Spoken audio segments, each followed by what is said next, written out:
सत श्री अकाल।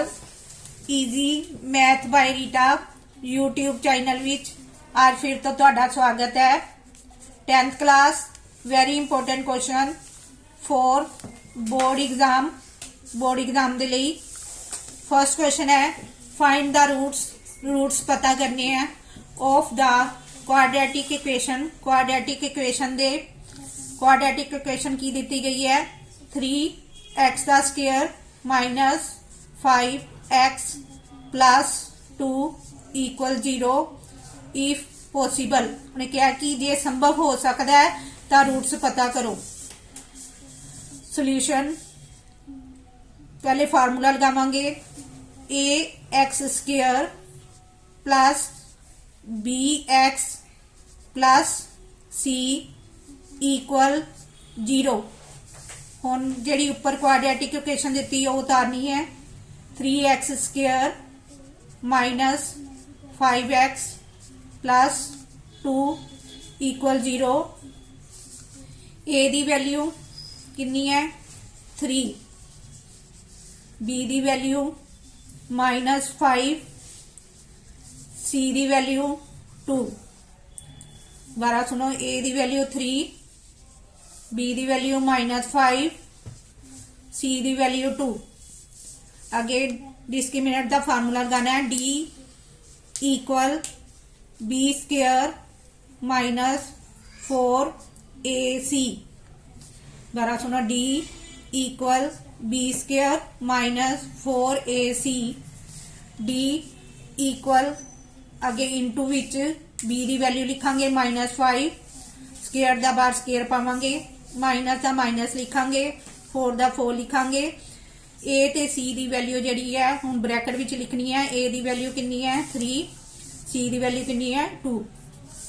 D equal square दा मतलब 2 time multiply minus 5 multiply minus 5 minus 4 3 दा 12, 12 2 दा 24 माइनस माइनस प्लस 5 5 दा 25 माइनस 24, 25 विचों 24 माइनस किते किन्ने आ गए 1। Under root D equal to under root 1 equal to 1 ही हुंदा है। डी जिहड़ी है वो ग्रेटर दैन 0 आया है। यस रूट्स आर पॉसिबल, इस करके रूट संभव हो सकते हैं। हुण विच सेंटर च line लगावांगे,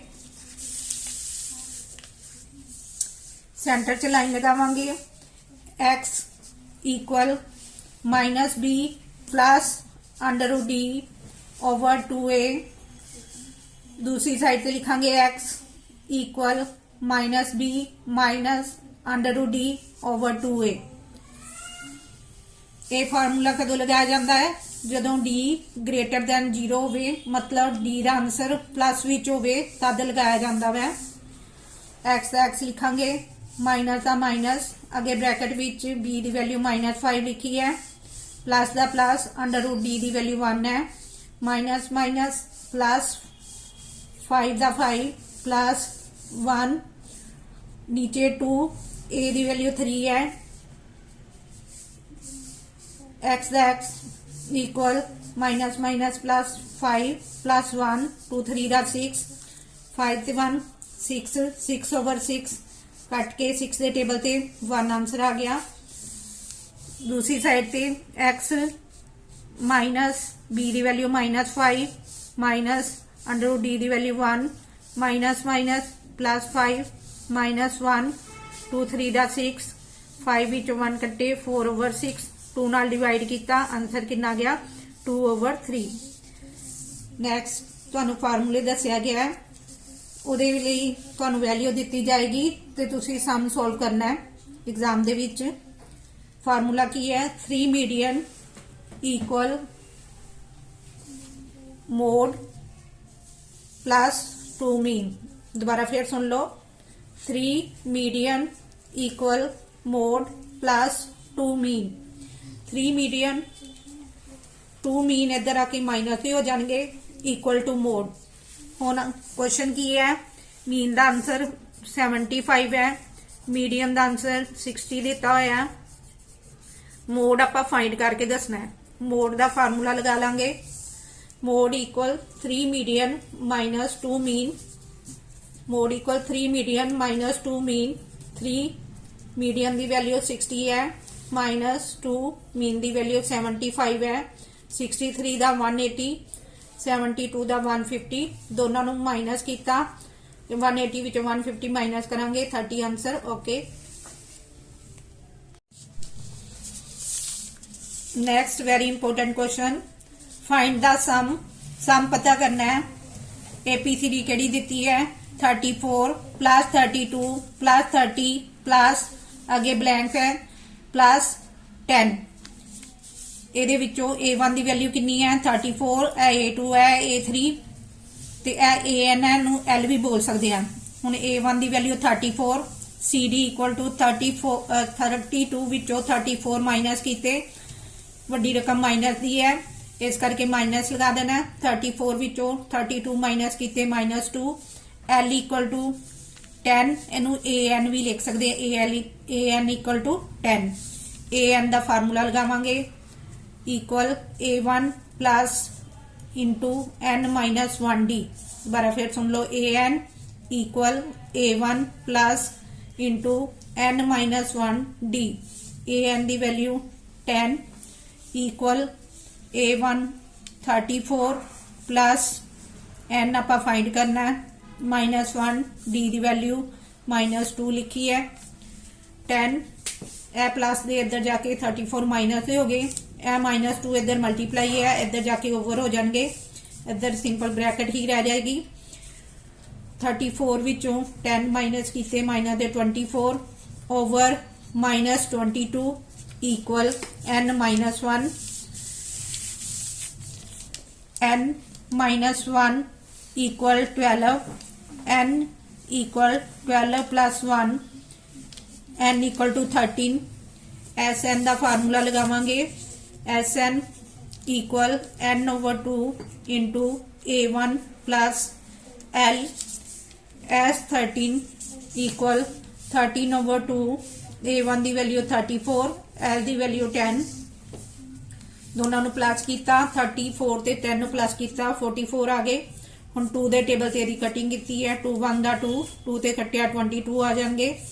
S13 equal to 13 multiply 22 equal to 286। हुण अगे फार्मूले है curved surface area of cone equal pi R L. Curved surface area of cone equal pi R L. Second है total surface area of cylinder equal 2 pi R into R plus H. Total surface area of cylinder equal 2 pi R into R plus H. Third है volume of sphere. Volume of sphere किदे equal होंदा है 4/3 pi r cube. Volume of sphere equal to 4/3 pi r cube दे होंदा है। Fourth surface area of sphere equal 4 pi r square. Surface area of sphere किदे equal होंदा है 4 pi r square दे। फिफ्थ है volume of cone equal 1/3 pi r square h. Volume of cone equal 1/3 pi r square h. Six है total surface area of cuboid equal 2 into l b plus b h plus h L.